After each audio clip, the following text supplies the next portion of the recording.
Hello दोस्तों, मैं कृष्णकांत आप सबका बहुत बहुत स्वागत करता हूं आपके अपने चैनल मिशन 2.0 में। दोस्तों, आज मैं आपको सन 1800 की दुनिया में लेकर जाने वाला हूं। आज की दुनिया टेक्नोलॉजी और साइंस की दुनिया मानी जाती है, लेकिन जब ये सब नहीं था तब हमारा भारत कैसा था, कैसी थी यहाँ के लोगों की वेशभूषा, ये लोग अपना पूरा दिन क्या क्या करते थे।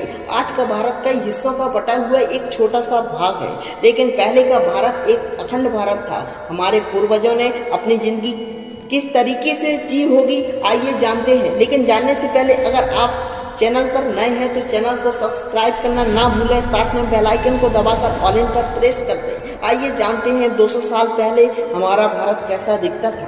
शुरुआत करते हैं अंग्रेजों के भारत आने से। उन्होंने 16वीं शताब्दी में भारत में दस्तक दे दी थी। आपको जानकर हैरानी होगी कि जब शाहजहां आगरा में दुनिया के 7 अजूबों में से एक ताजमहल का निर्माण कर रहा था, तो वहीं दूसरी तरफ अंग्रेज भारत में पैर पसारने की कोशिश में लगे हुए थे। उस समय भारत में कई छोटे बड़े राजाओं के अलावा 2 बड़े ताकतें भी काम कर रही थी, जिसमें से एक औरंगजेब की मुगलिया सल्तनत, वहीं दूसरी तरफ मराठा साम्राज्य। अंग्रेजों ने इंतजार किया कि ये दोनों आपस में लड़े। अंग्रेजों ने इसके लिए कई कोशिश भी की और इसके सालों बाद अंग्रेज धीरे धीरे विभिन्न जगहों पर भारत में सत्ता में आने लगे और उनकी ये मंशा कामयाब होने में 100 से भी ज्यादा साल लग गए थे और इसके बाद 18वीं शताब्दी का दौर प्रारंभ होता है। आइए जानते हैं आज से करीब 200 साल पहले हमारा भारत कैसा दिखता था। और आज के भारत में करीब करीब सभी क्षेत्रों में बदलाव हो गया है, लेकिन किस किस क्षेत्रों में बदलाव आए आइए तुलना करते हैं 1800 साल के भारत से।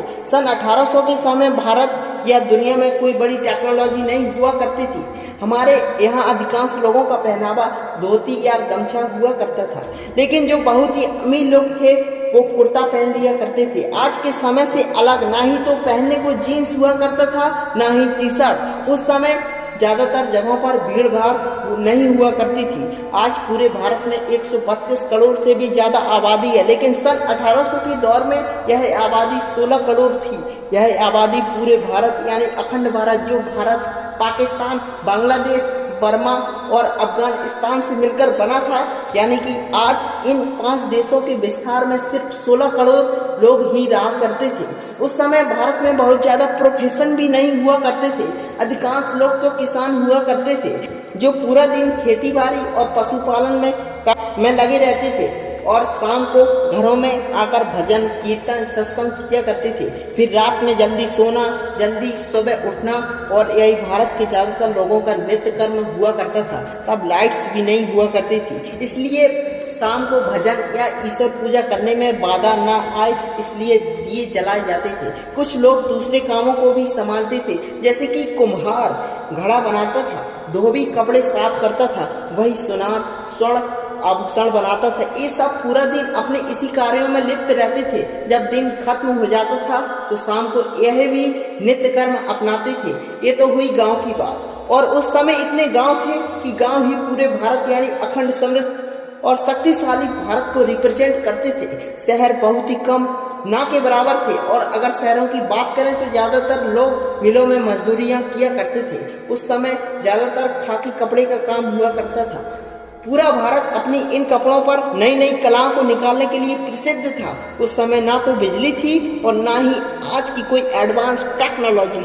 भारत में बिजली का आविष्कार 1880 में हुआ था, लेकिन भारत के गांव में बिजली पहुंचने में कई साल लग गए। एक डाटा के अनुसार सन 1800 के आसपास एक यूरोपियन क्लर्क की सैलरी 40 पाउंड थी, वहीं एक आम इंडियन की तनख्वाह 40 गुना कम थी।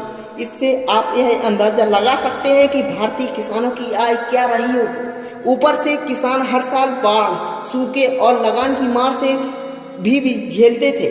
जो भी फसल बोई जाती थी, जैसे गेहूं, नील, जौ, उनमें से 1/3 से अधिक लगान के रूप में देना पड़ता था।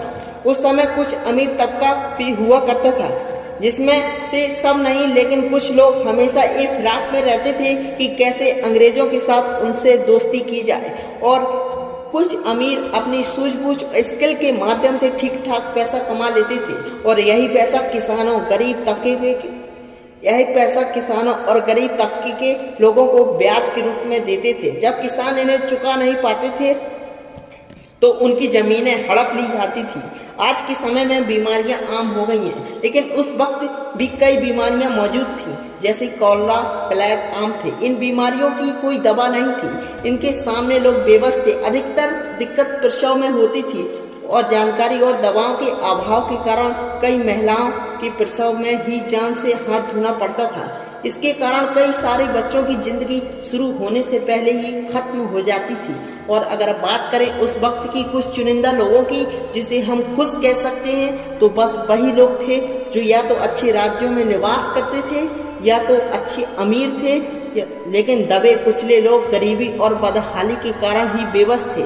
और बात करें एजुकेशन की, तो उस समय 10% से भी कम भारतीय पुरुष पढ़े लिखे थे और 1% से भी कम महिलाएं, और इनसे भी ज्यादा आंकड़ा शहरों का ही है, क्योंकि गांव में इससे भी ज्यादा बदतर हालत थी।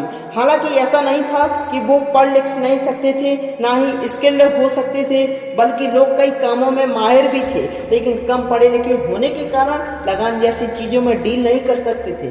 भारत के लोग उस वक्त पैसों से चीजें खरीदने के बजाय एक्सचेंज पॉलिसी अपनाते थे, जैसे एक मटके के बदले 2 किलो चावल या 5 किलो आटे के बदले 3 किलो दाल।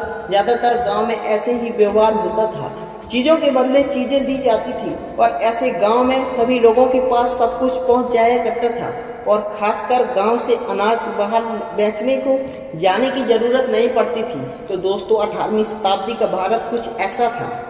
उस समय कुछ चीजें बहुत अच्छी भी थी तो कुछ चीजें बहुत खराब भी थी, क्योंकि एक सिक्के के 2 पहलू होते हैं। इसी प्रकार हर समय कुछ पॉजिटिव और कुछ नेगेटिव एक साथ ही पाए जाते हैं।